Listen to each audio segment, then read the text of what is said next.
card lift series that Daisy and I are doing, where every week in November we are going to pick one of our favorite card makers or a design that we really love, and we're going to try our hand at it and see how we do. So we did it last year using Christina Werner's Christmas card or holiday card series, which we both really love, and we had so much fun that we're back. We're doing it again. So this week was my turn to pick, and I picked these beautiful cards by Yana from Simon Says Stamps. I just really loved that they were simple and quick to make, but also really elegant. And even though there isn't a lot to them, they really are eye-catching. Plus, another thing I love about these is that they are all done on the card base. So, you know, these are great as last-minute cards, or if you need to do a huge batch of cards, you can kind of assembly line them and get through a whole bunch of them really quickly. So you saw some of the things that I've pulled out from my own stash to use, and this is where these cards really shine, I think, is that they're so versatile. I try to mimic as best I can all of the different types of cards that she's made, with the exception of the snow globe one. I just didn't have a big round stamp that I could use. But I think if you have that kind of stuff in your stash, go watch her video and you'll see how quick and easy that card is. It's super, super stunning too. But here, I wanted to have some sort of round element, so I found this beautiful wreath, and I'm going to go ahead and emboss it in silver, and then I'm just going to use some sequins to embellish it a little bit. I think that this would look super gorgeous if you do have the Nouveau drops that she features. They're kind of, I think they might be called crystal drops. I'm not sure. I have no Nouveau products at all. So, but I think that they would look really gorgeous and elegant on this card. But because I didn't have them, sequins were my next go-to, and that card turns out so stunning. Now for this second card, I found these cute stockings. I have had this stamp. It came from the Michael's Dollar Spot. It was $1.50, and I've probably had it for 5 or 6 years, maybe even longer, if I'm being honest with myself. And it's one of those stamps that every year when I go through my stash, I'm like, oh, I should just get rid of it. But it's so cute, so I'm going to use it. Again, I'm going to go with the silver. I just think that the silver on the white looks so pretty. And I'm going to color them in with these Sakura glaze markers. Now, forewarning, I find out here, my markers totally dry. These markers are 4 or 5 years old. I used to use them a lot when I was teaching. If you have new ones or ones that are not dried up, these are stunning. They give you that same really beautiful kind of translucent crystal effect that the Nouveau drops that Yana uses have. So if you have them, pull them out. They work super beautiful. Because mine weren't working, I wasn't able to try them out on the craft cardstock or black cardstock or any other colors. But on this cardstock is kind of a creamy white base. They turned out beautiful. And if you had some crystal effects or any of those other types of glazes that you could put over top of them, you would even get that beautiful kind of dimension that you get from the Nouveau drops. So pull these out if you have them, double check and see if they still work. And if they do, they are a great alternative.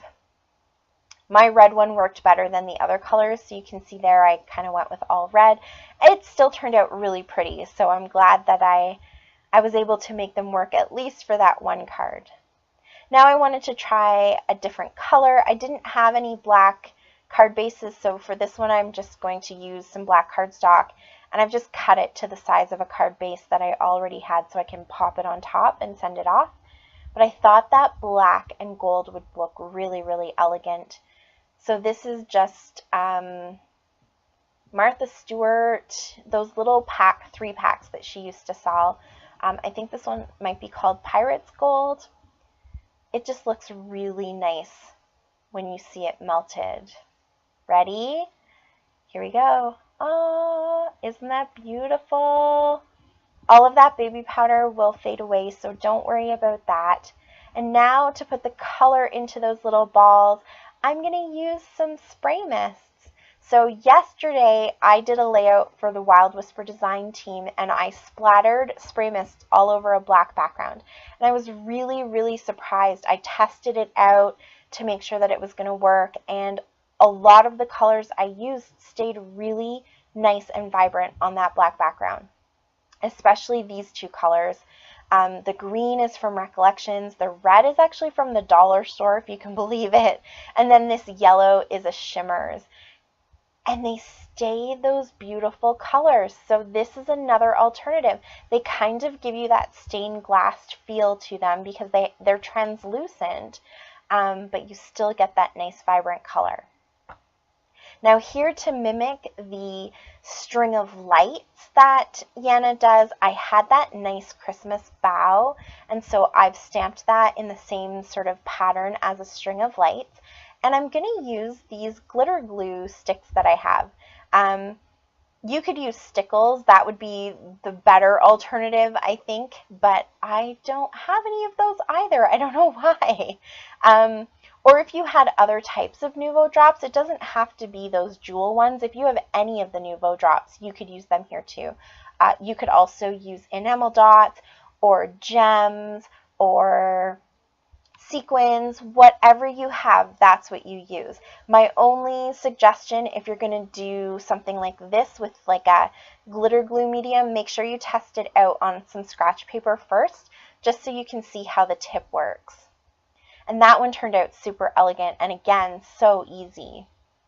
Now for this one, I actually embossed this last night. It was getting too dark for me to keep filming, but I figured you'd already seen me embossing enough in the video, so I just wanted to show you the process for the rest of it. So I embossed it last night right onto the card base. This is kind of like a shimmery gold card base. And now I'm going to do the tree card. So I actually found in my stash an old Stampin' Up! Stamp that is an ice cream set, and I'm just using the bottom of the cone, and I have it flipped over to create my tree triangle.